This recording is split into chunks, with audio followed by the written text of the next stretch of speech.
یہ جو 47 کے بعد اب مسجد کے طور پر استعمال ہو رہا ہے تو وہ باضابطہ مسجد اور مسجد میں شامل جو ہے موجود ہے اور ہے شامل وہ اس لیے، اور جہاں نماز ہوتی ہے جہاں مسجد ہے اس کو مجھے کیا کسی کو بھی اختیار نہیں ہے کہ نماز کے علاوہ کسی اور بات کے لیے جگہ ناکافی ہوتی ہے۔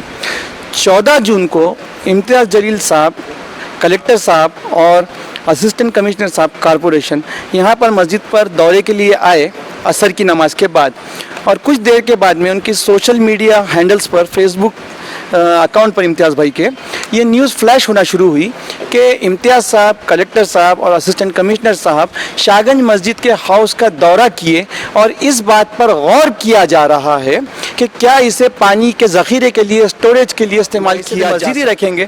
تو میری اس آپ کے جو بھی نیوز چینل ہے اس کے ذریعے سے امتیاز صاحب سے بہت مؤدبانہ ادباً ہاتھ جوڑ کر گزارش ہے کہ یہ جو پروپوزل ہے جس سے شہر اورنگ آباد میں ایک فتنہ پیدا ہونے کا اندیشہ ہے، اس کو آپ منسوخ کرتے ہوئے ایک آپ بھی جو ہے اس کو نیوز کے ذریعے یا اخبارات کے ذریعے اس بات کو واضح کر دے کہ یہ اس قسم کا یہ منصوبہ جو ہے ٹال دیا گیا ہے۔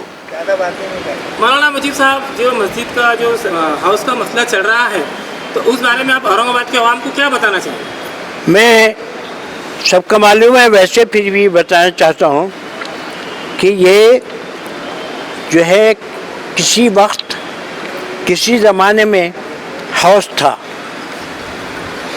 47 کے بعد جو ہے یہ قانون بن گیا ہے کہ جو جس پوزیشن میں تھا وہ اسی پوزیشن میں رہے گی، اس کی پوزیشن کو بدلا نہیں جا سکتا۔ تو ہوا یہ کہ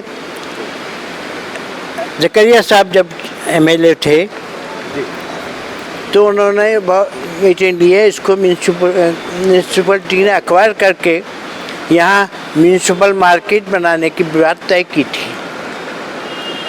ہزاروں کا مجمع یہاں جمع ہوا۔ اب ظاہر ہے وہ منسٹر بھی تھے، MLA بھی تھے، یہ تھے۔ میں نے ان کو سب کو خاموش کر کے ان کو بات کیا کہ میں بولا آپ کیا بولنا چاہتے ہیں تو سن لیجئے کہ جہاں تک میرا عرض کرنا آپ سے یہ ہے کہ یہ کبھی ہاؤس تھا، لیکن اب یہ ہاؤس نہیں ہے، یہ اب صحن مسجد ہے، اور جہاں مسجد بن چکی ہے صحن مسجد لوگ سب کہتے ہیں اس کو جو ہے اب اس کی حالت کو تبدیل نہیں کیا جا سکتا۔ تو بولے کہا یہ اب صحن مسجد ہے، سیڑھیاں بنی ہوئی ہیں، وہاں عیدین میں اور بڑے موقعوں پر اور رمضان مبارک میں مہینہ بھر نماز ہوتی ہے، لہذا اس کو اب ہاؤس کی حیثیت سے آپ ایکوائر نہیں کر سکتے۔ تو وہ سب ایسا ہے بولے۔ میں بولا یہ میں نہیں کر رہا ہوں، آپ جہاں کھڑے ہیں یہاں اطراف میں سارے غیر مسلم رہتے ہیں، جو ہے میری گزارش یہ ہے کہ آپ ان کو بلائیے اور پوچھیے کہ یہاں کیا ہوتا ہے۔ انہوں نے بیچاروں نے جو ہے وہاں کے موجود لوگوں اور یہ وہاں کے سارے لوگوں کو آواز دے کر بلائے، اور انہوں نے جو ہے یہ واضح کیا کہ یہ اب صحن مسجد ہے، یہاں نماز ہوتی ہے اور ہم اس کے گواہ ہیں۔ چنانچہ انہوں نے وہ اپنا جو کارپوریشن نے جو ہے کمپلیکس بنانے کا شاپنگ بنانا ہوتی ہے، اس کو انہوں نے جو ہے وہ کینسل کر دیا کہ یہ شاپنگ کمپلیکس اس لیے بھی نہیں بن سکتا کہ یہ اب مسجد ہے، اور اس مسجد کو جو ہے کے لیے اب کوئی دوسری پوزیشن آپ رکھ نہیں سکتے۔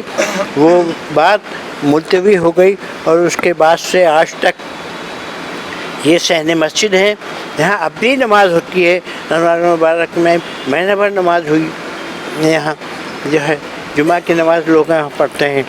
اور 47 کے بعد سے یہ قانون ہے کہ 47 میں جس جگہ کی جو پوزیشن تھی اس کو تبدیل نہیں کیا جا سکتا، لہذا 47 کے میں اس جگہ کو کی پوزیشن ہاؤس کی نہیں تھی بلکہ مسجد تھی، باضابطہ سیڑھیاں جو ہے بنی ہوئی ہے، کسی سے پوچھیے تو جو ہے یہاں نماز ہوتی ہے، جو ہے وہ اس کی وجہ سے وہ سارا پلان منسوخ ہو گیا. یہ بات شاید آج کے عہدیداروں کو معلوم نہیں تھی.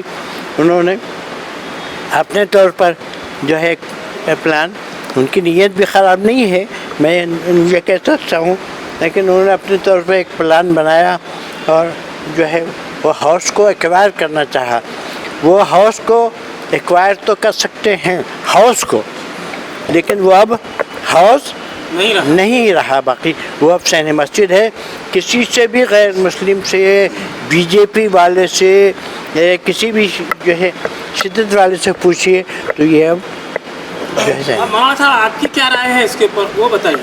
میرا بولنا یہ ہے کہ وہ ان کی نیت خراب نہیں ہے.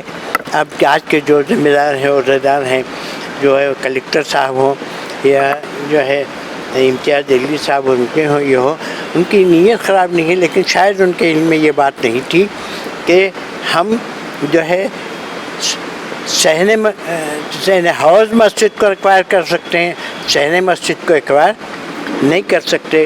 لہذا اب جو ہے وہ ان کا اختیار قانونی طور پر بھی ختم ہو گیا. ہم ان سے گزارش کرتے ہیں، التجا کرتے ہیں کہ مہربانی فرما کر اب اس پلان کو چھوڑ دیجیے اور یہ اس کے علاوہ آپ پہ اور پروگرام رکھتے ہیں. ہاؤس کے سروے کا جو ویڈیو وائرل ہو رہا ہے مولانا صاحب، تو کیا آپ سے سروے والوں نے آپ سے اجازت طلب کی تھی یہاں ملنے آنے کے لیے؟ اس بارے میں درشکوں کو بتائیے. کسی نے میرے سے یہاں آنے کے بارے میں کوئی بات نہ میرے سے کیا نہ متولی صاحب سے کیا. کسی نے آنے کے بارے میں نہ پوچھا، نہ اطلاع دی، نہ ہم کو موجود رکھا. اپنے طور پہ کیا. سب اختیار ہیں لیکن جو اختیار صحیح ہے اس کا استعمال. آپ کا پورا نام بول دیجئے اور مسجد کا نام بول دیجئے. محمد مجیب اللہ میرا نام. اور یہ متولی صاحب ہیں، یہ ذمہ دار ہیں، اور یہ اس کا نام ہے مسجد شاہ گنج. مدد ستاری سر، یہ جو مسجد کا مسئلہ اٹھا ہے، سوشل میڈیا پہ نیوز وائرل ہو رہی ہے اس کی، یہ پانی کے حوض کے سلسلے میں، تو آپ ایک متولی ہے، تو اس بارے میں آپ عوام کو کیا بتانا چاہیں گے؟ پوری تفصیل بتائیے. بسم اللہ الرحمن الرحیم. مسجد شاہ گنج کلاں یہ ایک تاریخی مسجد ہے 400 سال پرانی، اور اسی مسجد سے متصل اس کو لگ کر ایک 400 سال پرانا قدیم کافی بڑا ہاؤس ہے. اس ہاؤس میں آج سے 52 سال پہلے پانی ہوا کرتا تھا. جب مسجد کی تعمیر ہوئی تھی اسی کے ساتھ کا ہاؤس ہے. 52 سال پہلے تک اس میں پانی بھرا ہوا ہوتا تھا. پچھلے 52 سالوں سے اس میں پانی نہیں ہے، اور یہ ہاؤس اب مسجد کے صحن کی شکل میں استعمال کیا جاتا ہے. رمضان میں استعمال ہوتا ہے، عیدین میں استعمال ہوتا ہے. کئی وقت ایسا ہوتا ہے کہ مسجد میں جگہ ناکافی ہوتی ہے، ہاؤس میں بھرنے کے بعد بھی لوگ روڈوں پر چلے جاتے ہیں، تو یہ ہمارے ہی لیے جگہ ناکافی ہوتی ہے. 14 جون کو امتیاز جلیل صاحب، کلکٹر صاحب اور اسسٹنٹ کمشنر صاحب کارپوریشن یہاں پر مسجد پر دورے کے لیے آئے عصر کی نماز کے بعد، اور کچھ دیر کے بعد میں ان کی سوشل میڈیا ہینڈلز پر، فیس بک اکاؤنٹ پر امتیاز بھائی کے یہ نیوز فلیش ہونا شروع ہوئی کہ امتیاز صاحب، کلکٹر صاحب اور اسسٹنٹ کمشنر صاحب شاہ گنج مسجد کے ہاؤس کا دورہ کیے، اور اس بات پر غور کیا جا رہا ہے کہ کیا اسے پانی کے ذخیرے کے لیے، اسٹوریج کے لیے استعمال کیا جا سکتا ہے. بعد میں کچھ نیوز پیپرز وغیرہ میں بھی آئی. ہم مسجد میں ہی موجود تھے، ہمیں کوئی اطلاع نہیں تھی، نہ پہلے کسی کا فون آیا، نہ پہلے کسی نے بات کی، نہ بعد میں ہی کسی سے ہماری رابطگی ہوئی، کسی سے کوئی کانٹیکٹ ہی نہیں ہوا. تو یہ چیز گزرنے کے بعد جیسا عوام کی نظر میں آئی ویسے ہی ہماری ہی نظر میں آئی. یہاں پر میں صرف 2 ہی باتیں آپ لوگ کے سامنے عرض کرنا چاہتا ہوں کہ پہلی بات تو ہم کو اس بات کا اگر پہلے سے علم ہو جاتا تو ہم پہلے ہی جا کر ان سے بات کر لیتے. امتیاز صاحب اگر ہمیں بلا لیتے تو ہم چلے جاتے، ہم کوئی اس میں چھوٹے نہیں ہوتے. امتیاز صاحب ہمارے خاصدار ہے اور بڑے معتبر آدمی ہیں، وہ بلاتے تو ہم چلے جاتے. اس موضوع پہ اگر پہلے بات ہو جاتی تو شاید بات اتنی آگے تک نہ جاتی، لیکن انہیں یہ لگا ہو کہ چونکہ فائنل پروپوزل نہیں ہے، صرف غور کیا جا رہا ہے، تو اجازت نہیں لینا ہے. بہرحال اگر اجازت نہیں، اگر اطلاع بھی ہوتی تو اس کے اوپر بات پہلے ہو جاتی تو بہتر ہوتا. اب دوسری بات یہ ہے، چونکہ پچھلے 52 سالوں سے اس جگہ کو بحیثیت مسجد کا صحن اور مسجد کے آنگن کے طور پہ ہم نے استعمال کر رہے ہیں، بلکہ 2 جنریشنز گزر چکی ہے جس نے اس کو بحیثیت مسجد ہی استعمال کیا ہے. پانی بھرا ہوا تو دیکھا ہی نہیں ہے. تو آئندہ بھی انشاءاللہ تعالی ہم یہ کوشش کریں گے جب تک ہماری حیات ہے کہ وہ مسجد کا صحن ہی بنا رہے, وہاں پہ مسجد کی نماز ہی ادا ہو اور اس کے علاوہ کسی اور کام میں اس کا استعمال نہ ہو.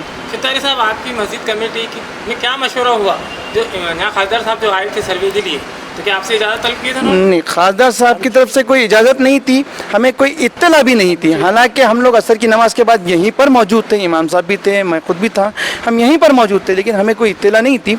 البتہ مولانا محمد مجیب اللہ صاحب کے جو فرزند ہے ولی محمد بھائی واجد صاحب, یہ ان کے ساتھ جو تصویریں آئی ہے فیس بک پر, سوشل میڈیا پر, اس میں کہیں نظر آ رہے ہیں. تو لوگوں کو یہ گمان ہو رہا ہے کہ ان تصویروں میں موجود ہے تو شاید مسجد کے انتظامیہ کی طرف سے رضامندی ہو.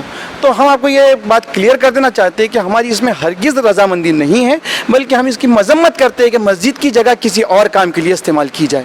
ستارے صاحب, آپ نے بتایا کہ مجیب صاحب کے فرزند اس میں نظر آئے, تو ہمارا سوال یہ ہے کہ کیا مجیب صاحب کے فرزند مسجد کمیٹی میں کوئی ممبر حیثیت ہے؟ نہیں, ایسا کوئی ایڈمنسٹریٹو پوسٹ یا کوئی ذمہ داری کا ان کو وہ نہیں دیا ہوا ہے. مسجد کے تمام جو فیصلے ہوتے ہیں وہ میں بحیثیت موروثی متولی اور مولانا محمد مجیب اللہ صاحب بحیثیت پیش امام اور خطیب مسجد شاہگنج, ہم دونوں مل کر ہی فیصلے طے کرتے ہیں. ستارے سر, یہ مسجد کے ہاؤس کا جو معاملہ ہے یہ 3-4 دن اس کو گزر چکے ہیں, تو کیا آپ کی مسجد کمیٹی میں اس پر مشورہ ہوا یا پھر آپ خاصدار صاحب کے پاس ملاقات کے لیے گئے یا کچھ بات ہوئی کہ آپ سے؟ آپ اورنگ آباد کی عوام کو بتائیے.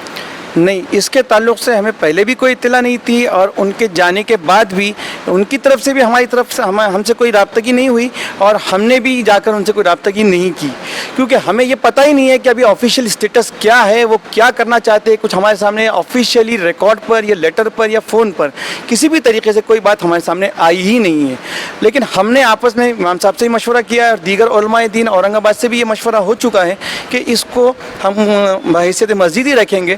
تو میری اس آپ کے جو بھی نیوز چینل ہے اس کے ذریعے سے امتیاز صاحب سے بہت مؤدبانہ ادباً ہاتھ جوڑ کر گزارش ہے کہ یہ جو پروپوزل ہے جس سے شہر اورنگ آباد میں ایک فتنہ پیدا ہونے کا اندیشہ ہے, اس کو آپ منسوخ کرتے ہوئے ایک آپ بھی جو ہے اس کو نیوز کے ذریعے یا اخبارات کے ذریعے اس بات کو واضح کر دے کہ یہ اس قسم کا یہ منصوبہ جو ہے ٹال دیا گیا ہے. آپ کا نام بتائیے. میرا نام ولی محمد واجد, میں اس مسجد کا ادنا سا خادم ہوں.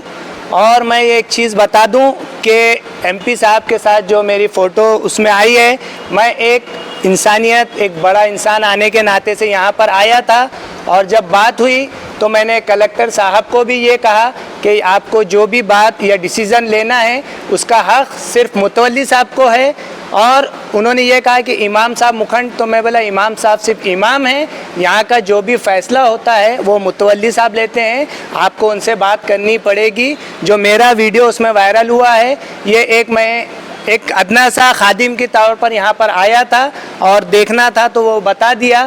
باقی جو باتیں وائرل ہو رہی ہے کہ ہماری طرف سے اس کی اجازت دے دی گئی ہے, تو اگر میں اجازت دیتا ہوں تو میں کوئی اس مسجد کا نہ متولی ہوں نہ کوئی ذمہ دار ہوں, میں ایک یہاں پر صاف صفائی تھوڑی بہت خدمت کرنے والا بندہ ہوں. تو برائے مہربانی اگر کسی کے دلوں میں یہ شبہ آیا ہوا ہے کہ مولانا محمد مجیب اللہ صاحب کے بچے نے ان ساتھ میں رہ کر اس کی پرمیشن دے دی ہے, تو میں پھر آپ کو وضاحت کر دوں کہ میرا ایک ادنا سا خادم ہوں, خادم ہی رہوں گا. میرے والد کی جو عزت ہے وہ ایک الگ عزت ہے, میں ایک خادم ہوں, میرا جو رول ہے میں وہ ادا کروں گا. اور یہاں پر چھوٹا بھی جو کام ہوتا ہے ہم متولی صاحب کی اجازت کے بغیر نہیں کرتے ہیں, رمضان میں بھی اور پورے برس کے 12 مہینے الحمدللہ. تو آپ لوگ یہ ذہن میں بٹھا لیں کہ نہ ہی اس کی اجازت دی گئی ہے اور نہ ہی دی جائے گی. ایک سروے کے لیے آئے تھے, آپ نے کر لیے سروے, ٹھیک ہے, مگر اس کی پرمیشن جب تک متولی صاحب یا پورے اورنگ آباد کی عوام نہیں دیتی ہے تو وہ کام آگے نہیں بڑھ سکتا ہے. جزاکم اللہ خیر. السلام علیکم.